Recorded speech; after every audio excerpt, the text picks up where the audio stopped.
فیلم مستند فیض‌آباد.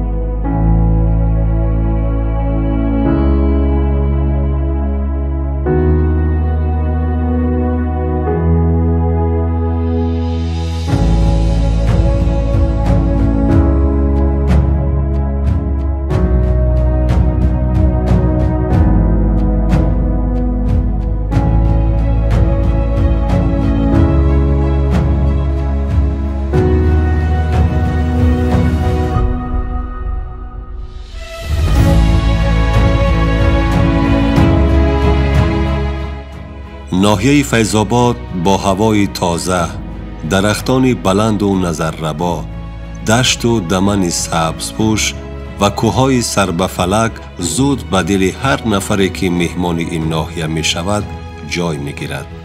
ریلیف ناحیه مذکور کوهی بوده، قسم شمال غربی را نشابی‌های قطارکوه قراتگین، بلندیش تا 3500 متر و قسم جنوب شرقی را سرخکوه 2500-3000 متر اشغال کردند. در بین این کوه‌ها جماعت‌های دهات قلعه دشت و مسکین آباد بلندیش از سطح بحر 1100-1700 متر واقع گشتند. در ناحیه چشمه‌های آبشان از پیوستگی‌های شیمیایی بای موجودند. اقلیم ناحیه وابسته به بلندی تغییر می‌یابد. سردی هوا زمستان 20 درجه 26 درجه بوده، تابستان 33-38 درجه گرم است. کلانترین رود ناحیه ایلاق می باشد و سرحد جنوبی و شرقی ناحیه قد دریای وخش و آبانبار نارک می گذرد.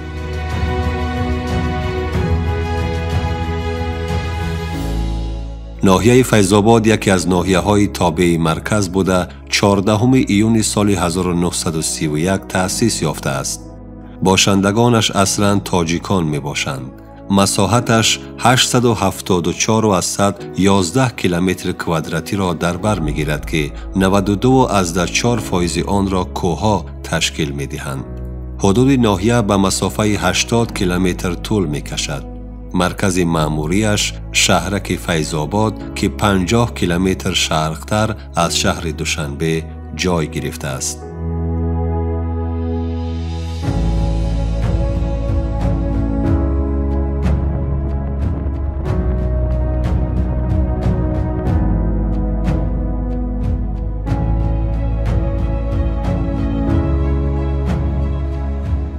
طبیعت ناتکرار ناحیه امکان رویدن گل و گیاهای شفابخش و درختان میوه دهنده را در اینجا فراهم ساخته است. در زمین‌های بالا آب حدود دهات قلعه دشت و مسکین آباد رستنی‌های شترخور، جاروبک، غیشه، شوره و شیباغ می‌رویند. در مسکین آباد و یکبد، تخته‌ها، جوچی و غیر درختان کوهی چارمغز، آلوچه، دلانه، بادام تلخک، سنجید، سیب، توغ، نسترن، کمال، انگور سگک، روین، سیاهخوار و غیره بسیارند که محض در بهار و تابستان منظره های این گوشه دیار را بسیار جذاب و نظرربا می گردانند.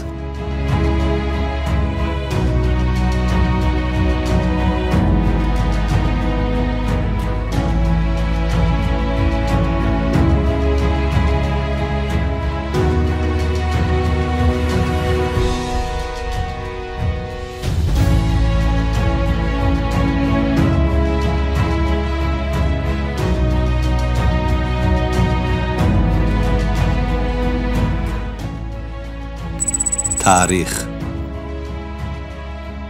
ناحیه فیض‌آباد یک گوشه آباد و زیبا، پرنکهت و با تراوت، فیض‌خیز و فیضبار تاجیکستان است. در سرچشمه‌ها و آثار ادبی طبق عقیده باستانشناسان، فیض‌آباد تاریخ بیش از 3000 ساله دارد. یکی از یادگاری‌های تاریخی آن وشگرد باستانی می باشد که جزء مهمی تاریخی کشورمان یادگاری از وطن پهناور آریای بزرگ در تاریخ ملت تاجیک ارزیابی می گردد.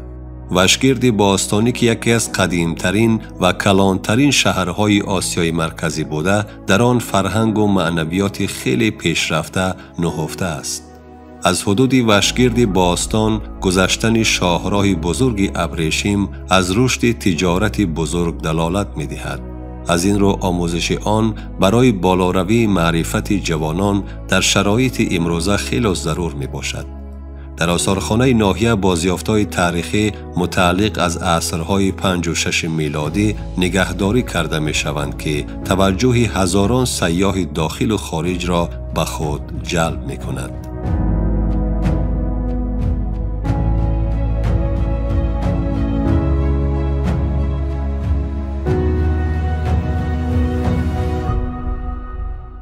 باید گفت که وشگرد تاریخ زیاده 3000 ساله دارد و در نخست کتاب خطی روی عالم اوستا، در شاهنامه بیزوال ابوالقاسم فردوسی، در کتاب تاجیکان باباجان غفوروف و دهها کتاب‌های علمی و تاریخی محققان ذکر شده است و نگفته نماند که وشگرد در زمان خود در سر یکی از شاخه‌های تجارتی راه ابریشم جایگیر بود، یعنی که کاروان‌های پربار از بلخ مرو به وشگرد زمین وارد گشته و از اینجا به طرف آلتای و خیتای را سپر می‌گشتند.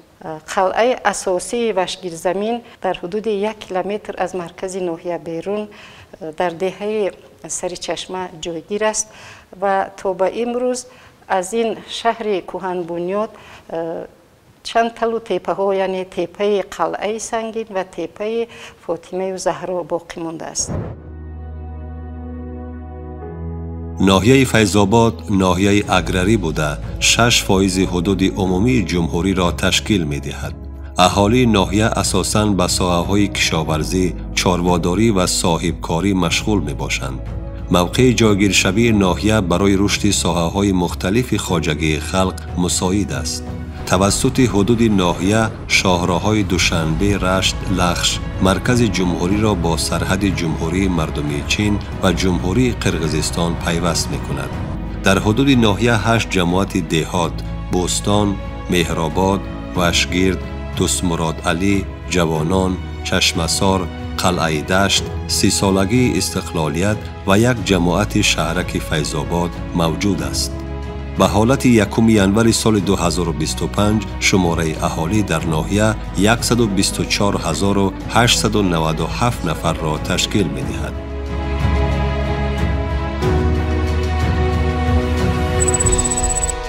اقتصاد. در اقتصادیات ناحیه ساحه کشاورزی موقع اساسی دارد. مخصوصاً چارواداری و مرغ پروری، زنبور عسل پروری، باغ و تاکداری، غله‌کاری فعالیت همیشگی ساکنان ناحیه می باشد. امروز استحصال آب معدنی فیض‌آباد، تخم فیض‌آباد و پامیدار فیض‌آباد همچون برند ناحیه خوب به راه مانده شده به تمام منطقه های مملکت صادرات می گردد. در ناحیه فیض‌آباد کارخانه‌های صنعتی، جمعیت سهامی کشاده خدمت، 2 سیخ نانپزی، زواد خشت، کارخانه شربت فیض‌آباد، جمعیت دارای مسئولیت محدود گل‌آباد، جمعیت دارای مسئولیت محدود آب فیض‌آباد، کارخانه کارکرد شیر سهراب 2010، کارخانه کارکرد غله‌دانه فعالیت می‌برند.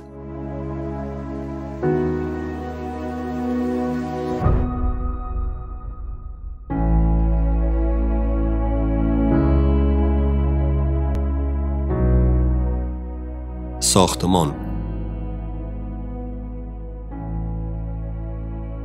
طبق نقشه آمادگی ها بخشیده به جشن 35 سالگی استقلالیت دولتی جمهوری تاجیکستان در ناحیه فیض‌آباد 24 انشاءات به ساحه معارف، 19 انشاءات به ساحه تندرستی، 13 انشاءات به ساحه صناعت، 4 انشاءات به ساحه فرهنگ، 6 انشاءات به ساحه ورزش، کشیدن خطهای آب نوشاکی، منفرش نمایی راههای بین دهه‌ها، 35 انشاءات، مرکزهای خدمت‌رسانی و مغازه‌ها، 6 بینای بلند آشیانه راست می آید.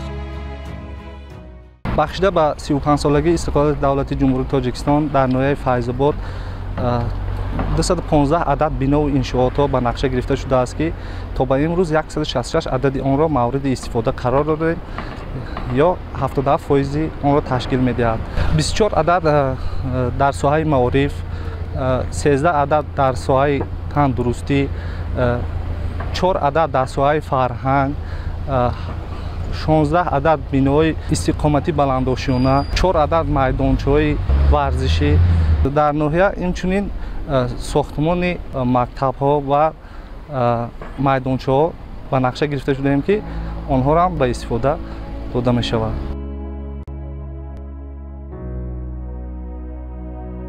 مورد ذکر است که شماره عمومی 215 لایحه آبادانی و بنیادکاری که بخشیده به 35 سالگی استقلال دولتی جمهوری تاجیکستان در ناحیه به نقشه گرفته شده است، به 3 ماهه سال 2025 166 عددی آن یا 77% مورد استفاده قرار داده شده است.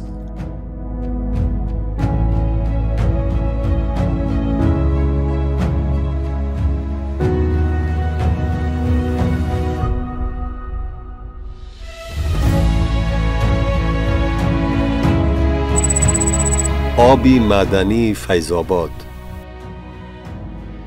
کارخانه آبی معدنی فیض‌آباد سال 1979 ساخته شده تا به امروز به مردم خدمت می‌رساند. آبی معدنی فیض‌آباد شفابخش بوده به اشخاص گرفتار بیماری‌های معده و روده، جگر، غدود زیر معده و ده‌ها بیماری‌های دیگر توصیه داده می‌شود. آب شفابخش و نیروبخشنده فیض‌آباد از چقوری بیش از 1350 متر به واسطه یگان تجهیزات معاصر به اصطلاح نساس به طور خودجاری می براید. حرارت آب 36 درجه گرم می باشد. از سال 1992 این جانب جمعیت دارای مسئولیتش محدود گمبلاق فعالیتش را به راه مانده در ظرف‌های 1 و 5 لیتره تحت برند فیض‌آباد آب معدنی استحصال می کند.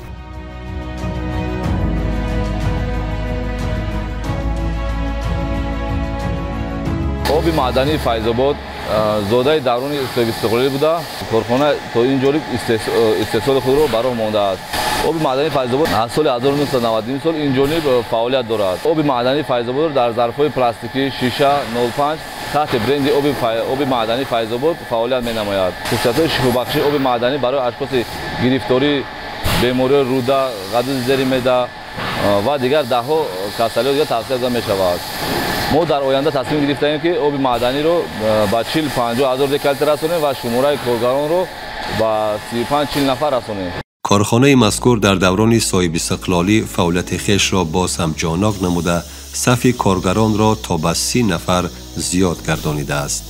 همچنین مسئولین کارخانه نقشه دارند که برای به خارج کشور صادرات نمودن آب معدنی فیض‌آباد استحصال آن را در ظرف‌های شیشگی و مطابق با استانداردهای جهانی به راه مانند. این کارخانه در شاهراه دوشنبه فیض‌آباد لخش قرار دارد و همه روزه صدها نفر سیاح از این مسیر عبور کرده از مغازه‌های فروش این کارگاه دیدن کرده از این آب مینرالی خریداری می‌نمایند.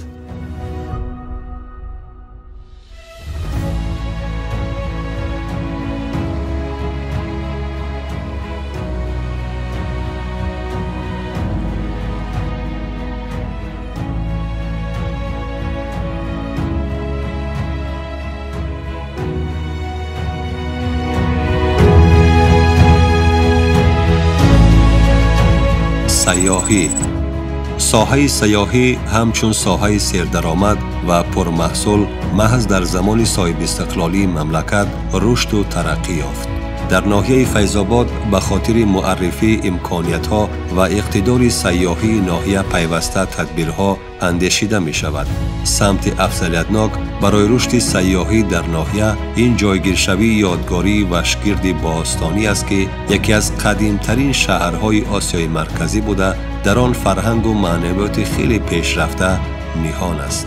از این رو آموزش آن برای جلب بیشتری سیاحان به این گوشه دیار خیلی ضرور می باشد. در زمینه آن زیارتگاه‌های تاریخی و فرهنگی به مانند مقبره خواجه حاتم اخصم، نیمپیکره دوستمراد علی و حکمت رضا موجود می باشد که همچون یادگاری تاریخی و فرهنگی ناحیه حفظ و نگهداری کرده می شوند. به خاطر جلب بیشتر سیاحان به ناحیه و با خدمت‌رسانی‌های سطح بلند پیشواز و گسیل نمودن آنها، در زمان صاحب استقلالی مملکت 4 مهمانخانه خرد، 3 طربخانه، 10 آشخانه، 6 موضع طبیعی، 10 نقطه خوراک عموم، 6 نقطه خدمت‌رسانی‌های بانکی، 1 آثارخانه، 3 زیارتگاه، 1 باغ فرهنگی فراغتی و 1 موضع تاریخی برای مهمانان و سیاحان خدمت می‌رسانند.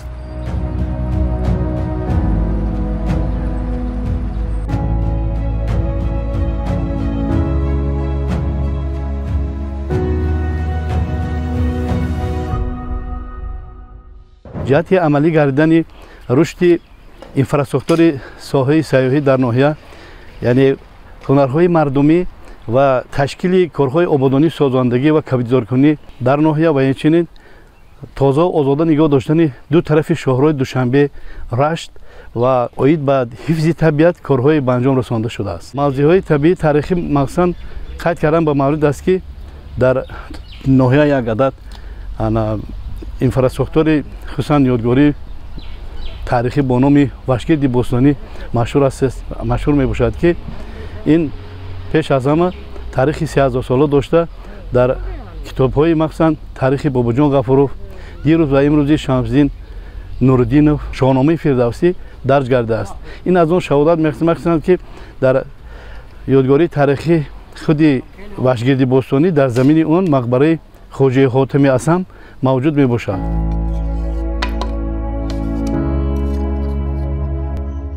هنرمندی در ناحیه فیض‌آباد سالهای آخر رشد کرده، با شرافت دوران صاحب استقلالی نوهای زمان از بین رفته محصولات هنرمندی از نو احیا شدند.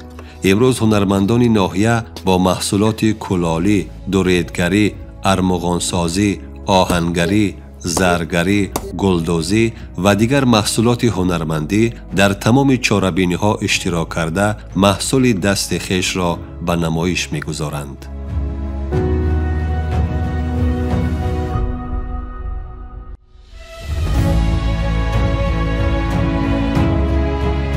معارف. مسئله تعلیم و تربیه در سیاست اجتماعی دولت و حکومت موقع کلیدی داشته. در زمینه دستاوردهای سالهای آخر، ساحه معارف مملکت با نظرداشت تجربه بزرگی از باستان تا به امروز و میراث مانده خلق تاجیک، سیما و قبای خود را واقعاً هم دیگر کرد.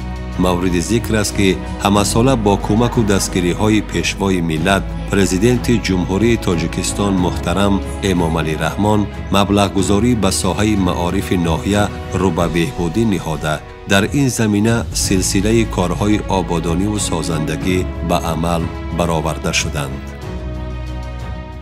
در ناحیه 68 مؤسسه تحصیلات عمومی، 48 مؤسسه تحصیلات میانه عمومی، 14 مؤسسه تحصیلات عمومی اساسی، 7 مؤسسه تحصیلات ابتدایی و 1 گیمنازیای خصوصی فعالیت می‌نماید. در مؤسسه‌های تحصیلات عمومی ناحیه 28744 نفر خواننده به تعلیم فرا گرفته شده است که این نسبت به سال 2023-24 1059 نفر زیاد می باشد. نسبت به سال 2020 3950 نفر زیاد می باشد. ضمناً در برابر افزایش پیوسته تعداد اهالی دهاتی ناحیه و تدریجاً زیاد گردیدن شماره خوانندگان، طلبات به ساختن صنفخانه‌های ایلاوگی در نزد اکثریت مؤسسه‌های تعلیمی و بنیاد مؤسسه‌های تعلیمی در دهه‌های نوبنیاد ناحیه روی کار آمده است. در این ردیف از حساب وزارت معارف و علم جمهوری تاجیکستان و شکل‌های گوناگون سرچشمه‌های مبلغ‌گذاری از طرف صاحبکاران وطنی و شخصان سخاوت‌پیشه در دوران استقلالیت جمهوری تاجیکستان 32 مؤسسه تعلیمی ساخته به استفاده داده شده است. از جمله اگر به سال 2024 نگاه کنیم، در نزد 5 مؤسسه تحصیلات عمومی 20 синфхонаи иловагӣ барои 500 ҷойи нишаст, инчунин 3 муассисаи навбунёд бо 22 синфхона барои 550 ҷойи нишаст дар маҷмӯъ 42 синфхона сохта ба истифода дода шудааст.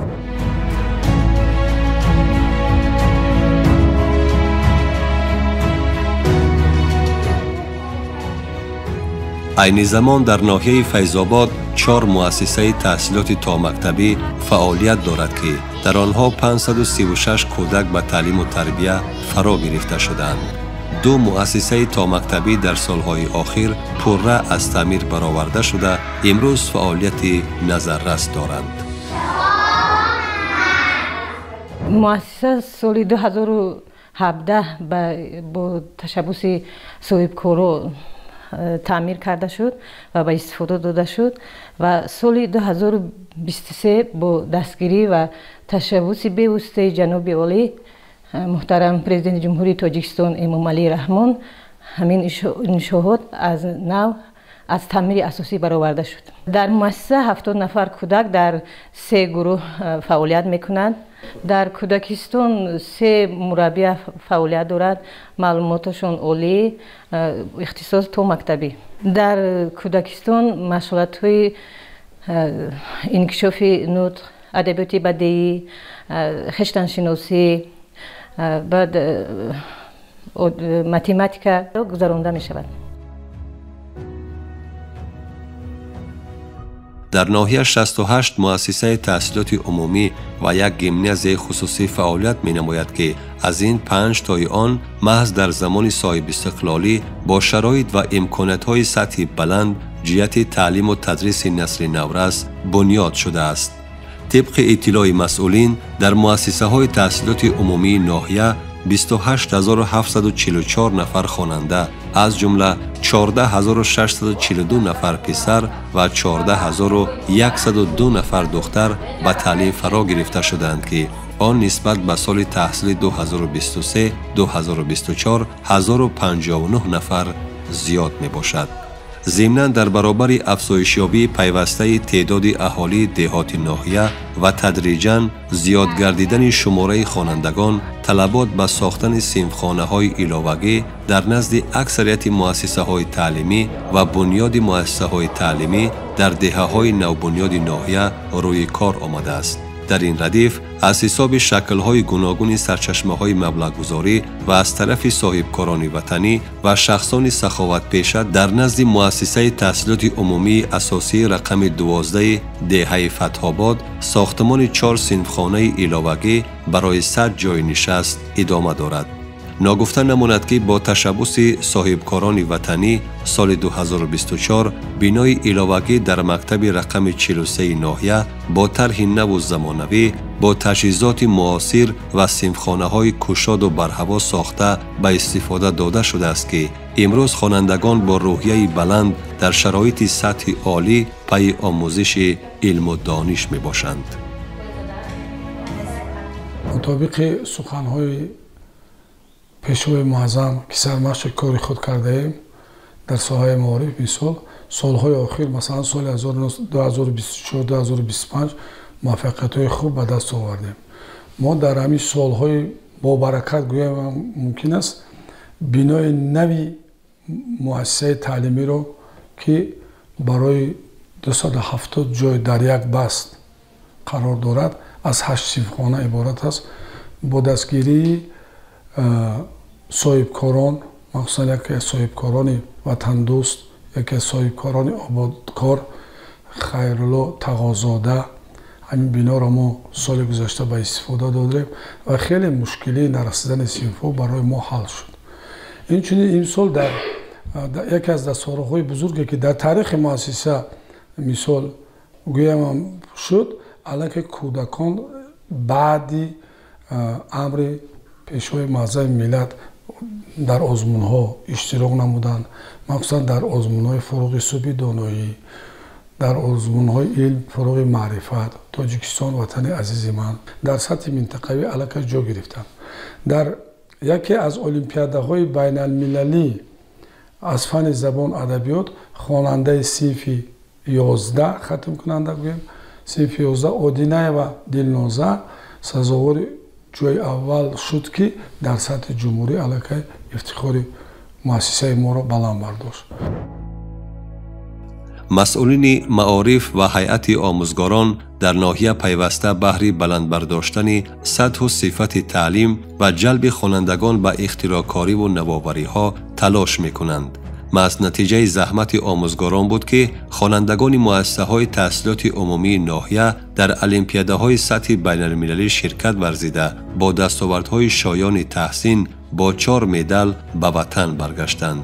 дар ин баробар дар озмуни ҷумҳуриявии фуруғи субҳи доноӣ китоб аст муҳассилин ва хонандагони ноҳияи файзобод пайваста иштирок карда то имрӯз 4 нафар хонанда дар ин озмуни сатҳи баланд ҷойҳои намоёнро ишғол намуданд.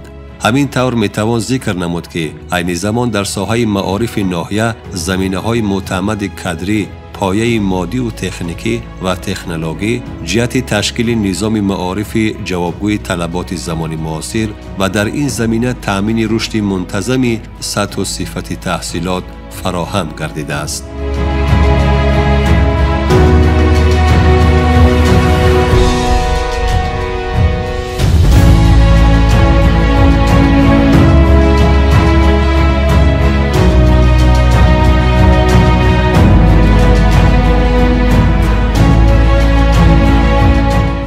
تندرستی ساحه تندرستی یکی از سمت‌های افزایش‌یابی سیاست اجتماعی مملکتمان به شمار رفته در دوران صاحب استقلالی با مرام رشد کرده تا با امروز به پیشروی‌های نظررس نائل گردیده است.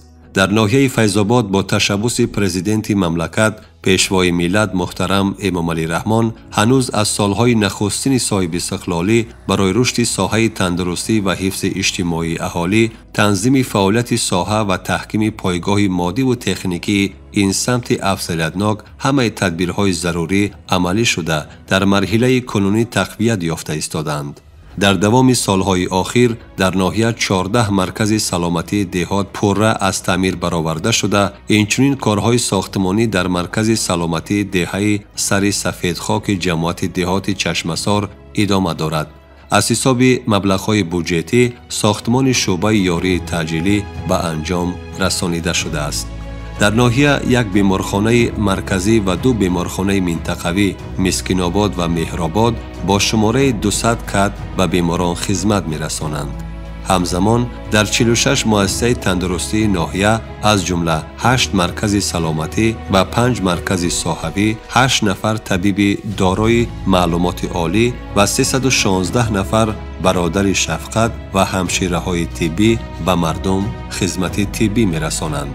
بیمارخانه مرکزی ناحیه فیض‌آباد در اساس دستور و هدایت‌های سازنده و بنیادکارانه اساسگزار صلح و وحدت ملی پیشوای ملت پرزیدنت جمهوری تاجیکستان محترم امام علی رحمان پرره نوسازی شده با تجهیزات و تکنولوژی نو طبی مجهز میباشد که در ماه‌های نزدیک برای خدمت به مردم درهای خود را باز می‌کند.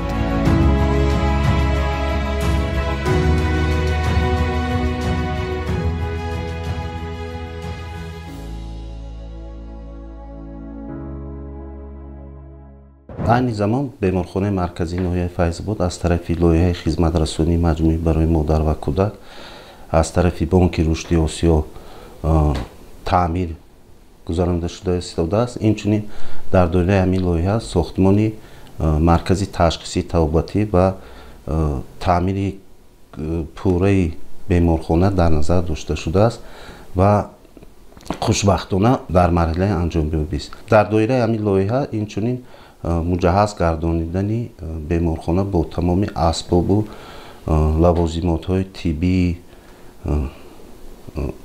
زمانوی اینچنین در نظر است و خوشبختانه همه همینها را ما آورده در عین زمان نصب کرده ایستاده. خوشبختانه مدت 4 سال اخیر خدمت رسانی به مادر کودک بهتر شده ایستاده است و خوشبختانه همین را قید می‌نمایم که تا حاضر فوت مادری در ما به نظر نرسیده است و چی جراحی هایی که باشد خدمت رسانی طبی فوری در همین بیمارخانه گذرانده می شود. کارهای امگذرانی، نظارت آزمایش‌های طبی، گذراندن کارهای فهماندهی میان اهالی و قیدگیری بیماری‌های سرایت کننده، نظارت نقشه‌های کاری طبیبان، تأمین خدمات یاری رسان، خدمت رسانی سطح بلند و بیماران و مراجعت کنندگان تحت نظارت دائمی بوده، پیوسته برای در سطح بلند قبول و تشخیص نمودن مراجعت کنندگان تدبیرهای اولین درجه اندیشیده می شود.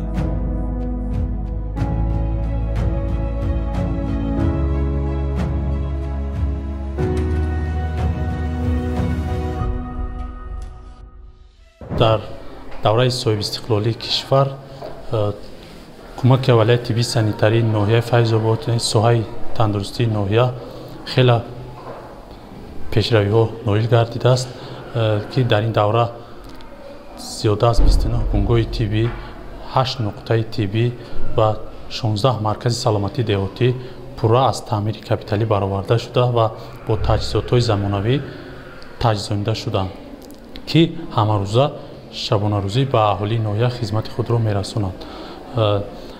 اینچنین در این دوره یک مرکز سلامتی ناحیوی، یک شعبه یاری تعجیلی با ماشین‌های یاری تعجیلی از نو ساخته و استفاده داده شدند در مرکز ناحیه به اهالی ناحیه خدمت خود را میرساند و اینچنین در این دوره کادرهای جوانی با کار تامین کرده شدند که از روی اختصاصشون یعنی در مرکز سلامتی ناحیه خدمت خود را به اهالی میرسانند. اینچنین تجهیزات‌های نوی که در این مرکز سلامتی ناحیه وارد گردیدند با متخصصا همش تامین میباشند، از قبیل رنگین رقمی، اولتراسادا، تجهیزات‌های لابراتوری و اینچنین تجهیزات‌های برای معاینه زنانه و کودکانه، تجهیزات‌های سوهای تروماتولوژی، جراحی که همه اینها برای خدمت رسانی اهالی ناحیه کمک خود را میرسانند. مرکز سلامتی دهه مهرآباد سال 2023 از جانب لایحه بهترکنی خدمت رسانی طبی به مادر کودک و اینچنین با دستگیری بانک آسیایی رشد از تعمیر کپیتالی پورا برآورده شد و با تجهیزات زمانه‌ای مجهز گردانده شد و در این مؤسسه طبی زیاده از 15 نفر کارمندان به اهالی خدمت رسانی طبی میرسانند، از جمله یک طبیب اولیوی، یک طبیب دندان پزشک، یک طبیب آزمایشگر، 10 نفر همشیره‌های طبیب اولیوی و با مدیریت. مرکز سلامتی دهه مهرآباد به 5028 نفر اهالی و 894 خارجگی خدمت رسانی طبی امروزه میرساند. در این مرکز خدمت رسانی طبی به زنهای حامله، ایمونیزاسیون به کودکان یعنی گذراندن واکسینه ها، تشخیص و توابط بیماریان از جمله بیماری‌های فشار بلندی، قند، دیابت قند، بیماری‌های کودکانه به طور موسمی و دیگر خدمت رسانی ها. اینچنین آزمایشگاه در اینجا فعالیت دارد که به اهالی که سری وقت از تحلیل‌های لابراتوری گذرانده می‌شوند. امروز تمام شرایط در بیمارخانه و مرکز سلامتی ناحیه موجود بوده. بیماران به دیگر شهر و ناحیه ها نرفته در مرکز ناحیه زیر نظارت طبیبانی با تجربه و با استفاده از تکنیک و تکنولوژی نوی طبی به تشخیص و طبابت مشغول می شوند. در رابطه با این میتوان گفت که در دوران استقلال دولتی ساحه تندرستی و حفظ اجتماعی اهالی همچون سمت افزایش‌یابی سیاست اجتماعی دولت و حکومت جمهوری تاجیکستان رشد کرده در سمت تأمین حفظ سلامتی اهالی گام‌های استوار گذاشته ایستاده است.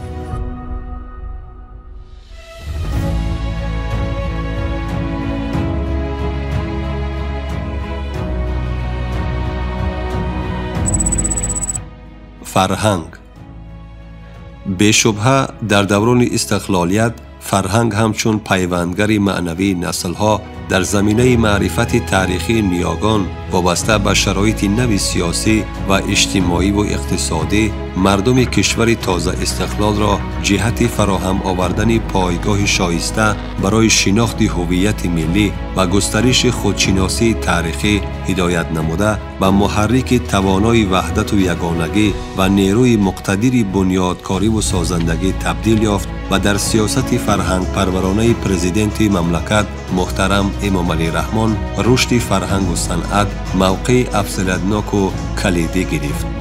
با شکرگزاری از استقلالیت و وحدت سرتاسری ساکنان معرفت پرور و فرهنگ دوست ناحیه فیض‌آباد، بزرگان علم و فرهنگ و هنر چون حکمت رضا و بازار صابر، دستمراد علی، نگینه رؤوف و قیام الدین چقلوف و محرمه شریف و صدهای دیگر به فرهنگ و هنر این مردم باستانی جیلا و نموی دیگر بخشیدند.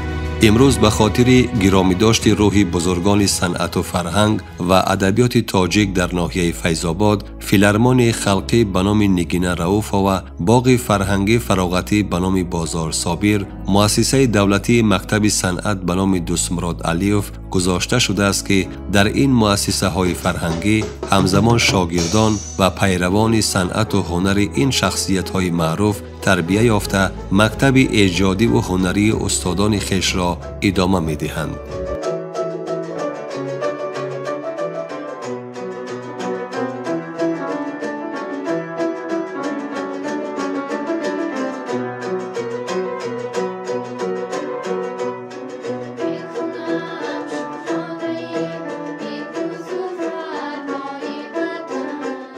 خوشبختانه در دوره صاحب استقلالی ما توانستیم که 4 عدد کتابخانه در جماعت های دهاتی مهرآباد، جماعت دهاتی به نام دستمراد علی، جماعت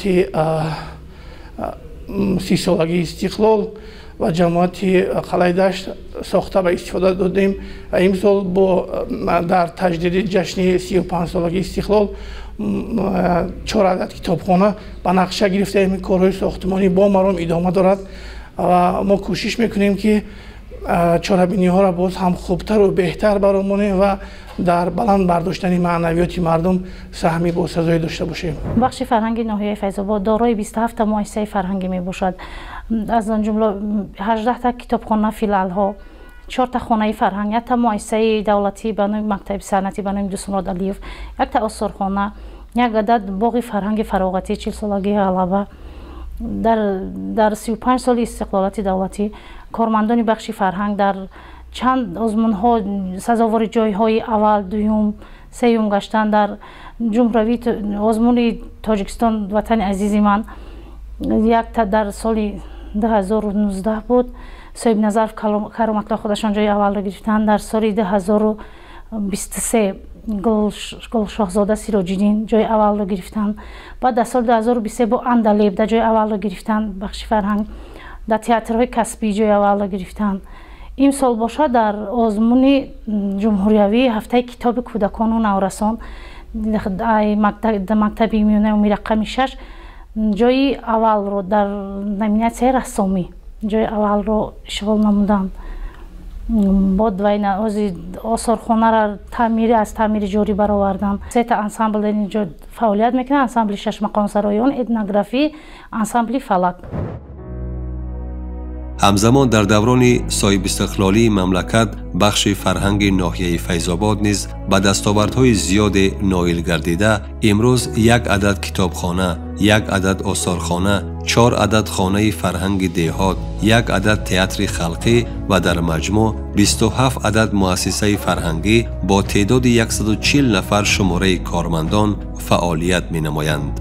کارمندان بخش فرهنگ ناحیه فیض‌آباد امروز به سیاست خردمندانه و دوراندیشانه اساسگزار صلح و وحدت ملی، پیشوای ملت، پرزیدنت کشور محترم امام علی رحمان استوار بوده در گذراندن چاره‌بینی‌های فرهنگی بخشیده به جشن‌های ملی همیشه پیش صف می‌باشند. مسئولین فرهنگ ناحیه پیوسته در آزمون چاره‌بینی‌های جمهوریوی اشتراک کرده سزاوار جای‌های نمایان گردیدند.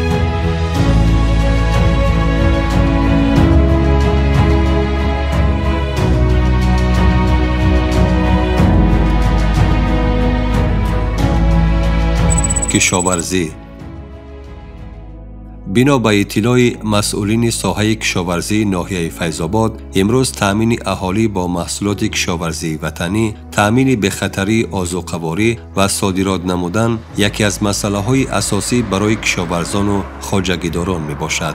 شرایط خاک و اقلیم ناحیه امکانیت می دهد که زمین‌های کشاورزی و قیده‌های نزد حولگی ثمرناک استفاده گردند. کشاورزان ناحیه فعالیت خود را در اساس امر و سپارش‌های اساسگزار صلح و وحدت ملی، پیشوای ملت، پرزیدنت جمهوری تاجیکستان محترم امام علی رحمان به راه مانده بهر تطبیق سیاست اگراری در دوران صاحب استقلالی به یک قطار دستاوردها نایل گردیدند. البته ناحیه فیض‌آباد ناحیه اگراری کشاورزی می باشد که سمت اساسی آن سمت کشاورزی بوده. در ناحیه 4000 زیاده از 4000 خواجگی‌های دهقانی فعالیت میکند و یک خواجگی دولتی تخم پروری نیز فعالیت کرده ایستاده است.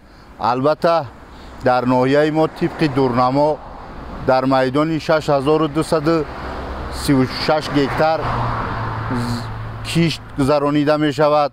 از جمله 2300 گکتار غله‌دانگی ها، 1100 گکتار زراعت‌های تکنیکی، 615 گکتار سبزوات، 890 گکتار کارتوشکا گذرانیده می شود. البته ناحیه ما از جهت باغداری که در مقیاس جمهوری ما نظیر ندارد، زیاده از 6450 گکتار باغ‌های حاصل دهنده و میوه دهنده موجود است. امسال طبق نقشه دورنمای تصدیق گردیده حکومت جمهوری در میدان 36 گکتار باید باغ‌ها بنیاد می‌گردید. در میدان 51 گکتار الکی بنیاد گردیده است که از نقشه یک برابر زیاد میباشد. خوشبختانه امسال از طرف صاحبکاران ناحیه باغ‌های سوپر اینتنسیوی و اینتنسیوی بنیاد گردید. در مجموع در ناحیه مذکور 4000 خواجگی دهقانی عمل کرده، آنها به پرورش سیب و ناب، زردآلو، گیلاس، شفتالو، انگور، انار، سبزوات‌ها به مثل کارتوشکا و سبزی و غله‌دانگی‌ها مشغول شده، همه ساله با زحمت و مهنت زیاد حاصل فراوان به دست آورده بهر تامین نمودن ساکنان دیگر شهر و ناحیه‌ها با محصولات تازه و خوش‌صفت تلاش می‌کنند. تشریف پیشوای معظم ملت در ماه اکتبر سال 2024 بر ناحیه خیلی بر دهقانان ناحیه بهای بلند داد، خصوصا در سمت سبزواتکاری، از جمله پمیدار فیض‌آباد، پیاز فیض‌آباد. امسال دهقانان طبق دورنما 184 گکتار باید در زمین‌ها پمیدار کشت کنند. یکی از اقدام‌های نجیب دیگر در ناحیه فیض‌آباد این بنیاد و زیاد نمودن میدان باغ و تاک‌زاری نو می باشد که سال تا سال زیاد کرده می شوند. باید قید نمود که در سالهای 2024-2025 بنیاد باغ‌های نو در جماعت‌های دهات ناحیه 18 گکتار را تشکیل می دهند. سرشمار چاروای خرد و کلان شاخدار در خواجگی‌های ناحیه در همه شکل‌های خواجگیداری 50929 سر، بزرگوسفند 128011 سر، پرنده 341503 سر، اسب 2145 سر، زنبور عسل 11623 عائله را تشکیل می دهد که نسبت سال گذشته 1538 سر چاروای کلان شاخدار، 356 سر ماده‌گاو، 6975 سر حیوان میده شاخدار، اسب 165 سر، عائله زنبور عسل 2636 عائله و 9037 سر پرنده زیاد می باشد. باعث ذکر است که زنبور عسل پروری یکی از ساحه‌های مهم استحصالات به شمار می رود که با رواج و انکشاف دادن این ساحه از طرف حکومت جمهوری تاجیکستان دقت مخصوص داده شده است. حالا در خواجگی‌های ناحیه 11623 عائله زنبور عسل موجود است که نسبت همین دوره سال گذشته 2636 عائله زنبور عسل زیاد می باشد. توجه حکومت جمهوری تاجیکستان از روزهای اول صاحب استقلالی به آن روانه گردیده است که رشد ساحه کشاورزی را تأمین نموده به امنیت غذایی در مملکت دست یافته زندگی شایسته را برای مردم جمهوری مهیا سازد.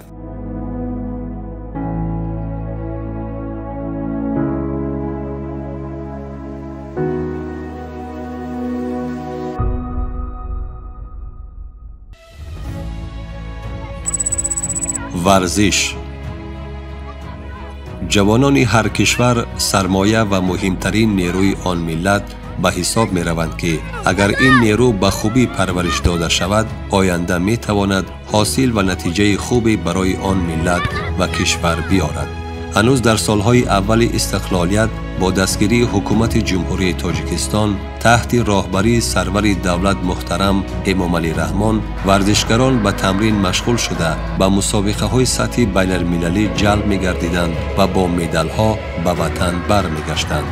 از همین توجه به ورزش و فراهم آوردن شرایط و امکانات ها جهت رشد این ساحه بود که امروز در ناحیه فیض‌آباد نیز به مقصد تأمین اشتراک جوانان در حیات سیاسی و فرهنگی جامعه با تشبث جوانان فعال از 9 جماعت شهرک و دهات و فیلیل تشکیلات جمعیتی پیروان پیشوای ملت در ناحیه بخشیده به صحنه‌ها چاره‌بینی‌های فرهنگی و معرفتی دایر شده در آن جوانان از خود تشبثکاری نشان داده بهره جلب دیگر جوانان نورسان ناحیه و خودشناسی و وطن دوستی، دانش اندازی و کسب آموزی سهم نظر است دارند.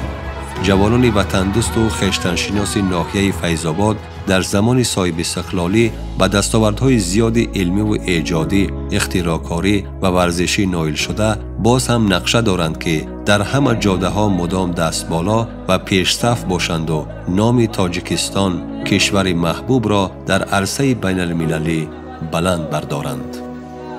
امروز در ناحیه فیض‌آباد زیاده از 96 انشاءات ورزشی از نمونه میدان‌های خردی فوتبال، میدان‌های والیبال، تولور و دیگر انشاءات ورزشی که امروز برای رشد و نموی ساحه ورزشی ناحیه بسیار هم مساعدت میکنه و نتیجه خوب نیز نشان‌رس نیست و ما خیلی هم فراهم آورده شده است. به همین خاطر امروز اگر از روی انمی امکانیت و شرایط ما نظر کنیم واقعا ورزشگران ناحیه فیض‌آباد در نمود گشتن طرز آزاد، گشتن جودو، گشتن ملی، والیبال، تایکواندو و دیگر مسابقه ها امروز دستاوردها هم در سطح جمهوری و هم در سطح بین المللی صورت نظر است و این مس با شرافت همون خدمت های شایسته ابرمرد عصر یعنی پیشوای معظم ملت محترم امام علی رحمان است که امروز در ناحیه فیض‌آباد یکی از تالار